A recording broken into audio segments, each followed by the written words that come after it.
Dimanche 25 juin 2023, on s'est rendu à Colmar, mais pas au centre-ville, dans un secteur qui sent bon la campagne alsacienne, comme on l'aime. Cet endroit, c'est le Biberacker-Weg, le chemin du champ du Castor, s'étalant sur environ 10 hectares.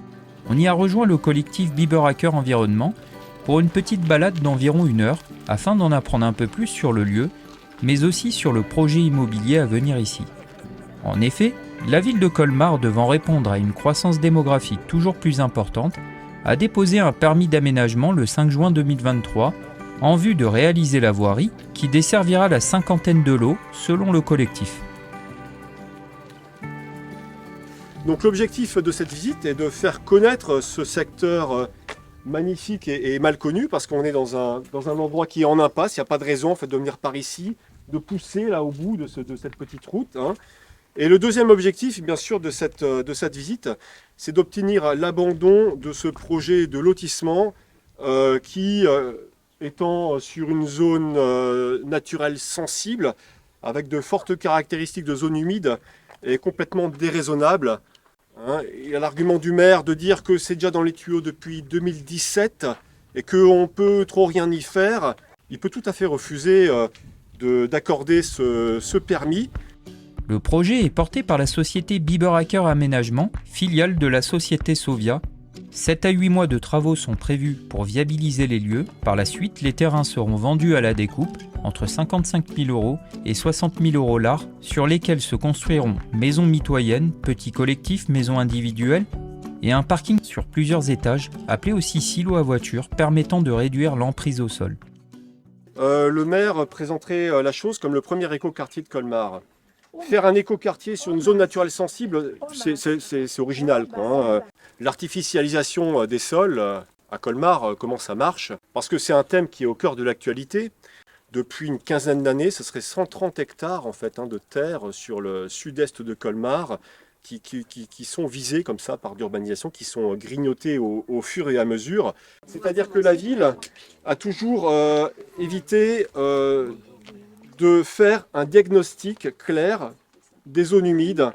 On sait que Colmar, dans cette partie de la ville, est les pieds dans l'eau. Mais voilà, depuis le plus de 2008, il y a toujours eu un évitement de cette question, qui est un diagnostic clair des secteurs humides, pas humides, parce que forcément, il y aurait des restrictions à l'urbanisation. Et justement, c'est bien ça le problème. Selon l'association Alsace Nature, la zone étant classée comme à urbaniser dans le plan local d'urbanisme modifié le 4 avril 2023, aucune étude environnementale n'a été réalisée, comme une cartographie précise des zones humides sur Colmar, une évaluation des zones agricoles ou un inventaire faunistique et floristique du lieu. Ici, c'est une zone, pour le moment, une zone potentiellement humide. Donc, il y a une présomption forte qu'elle soit humide, mais elle n'est pas reconnue comme étant humide. Pour la faire reconnaître, il faut faire un diagnostic et le cartographier. Mais ici, vous avez des caractéristiques que c'est une zone humide. Il en faut deux. Il faut qu'il y ait des plantes qui aiment bien l'eau. Et vous voyez bien les roseaux. Ça, c'est la preuve que c'est déjà une zone humide. Et l'autre critère, il faut faire des sondages dans le sol, ce qu'on appelle une analyse pédologique, où on mesure s'il y a une remontée d'eau de la nappe.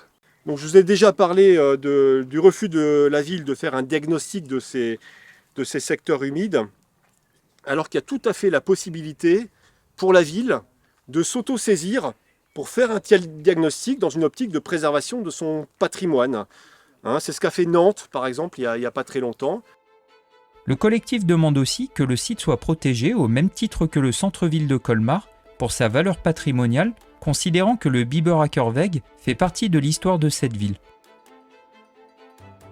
Il faut savoir qu'à 1,5 km d'ici, il y a le siège de Terre de Liens, qui est une association très connue, qui essaye d'aider, de racheter du foncier pour aider des jeunes à s'installer, à débuter justement dans le maraîchage. Et ils ont une liste d'attente en Alsace d'une 60aine de jeunes qui ont un projet pour faire du maraîchage. Voilà. Donc peut-être pas tous secteur de Colmar, mais il y a un grand nombre en fait de personnes qui ont encore un désir d'aller dans cette activité, quoi. Le projet de 2023 est peut-être plus ambitieux, puisqu'il y a deux en fait, demandes de permis d'aménager qui ont été déposées, l'un pour 20 lots, l'autre pour 30 lots. On ne sait pas la superficie totale. A priori, c'est sur ce secteur-là. tout ce champ-là sera mis en parcelles, hein.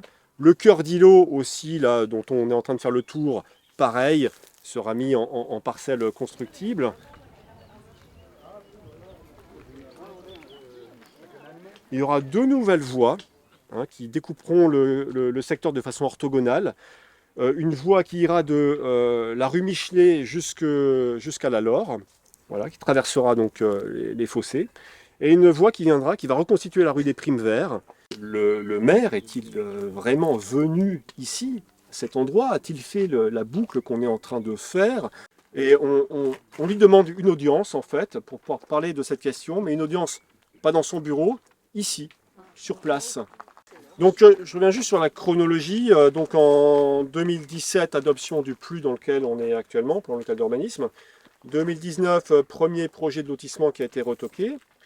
4 avril 2023, approbation de la modification du plan local d'urbanisme en conseil municipal à Colmar.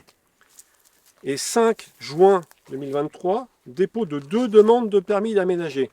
Il faut savoir que quand il y a une modification de plan local d'urbanisme, il y a 2 mois pour le contester.